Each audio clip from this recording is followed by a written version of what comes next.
ఇక వికారాబాద్ జిల్లా కొడంగల్ ప్రభుత్వ అనుమతులు లేకుండా ఇష్టానుసారంగా కొనసాగుతున్న క్లినిక్లపై జిల్లా వైద్యారోగ్య శాఖ అధికారులు ఉక్కుపాదం మోపారు.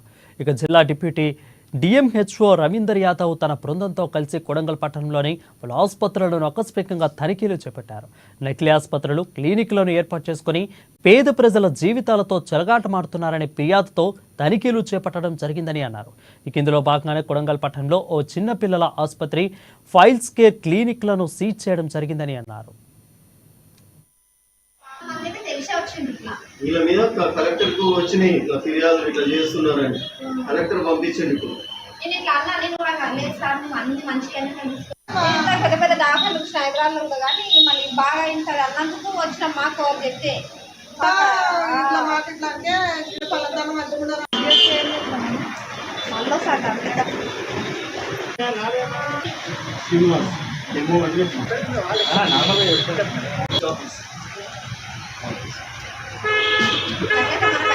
ఈసారి మేము లేదు డాక్టర్.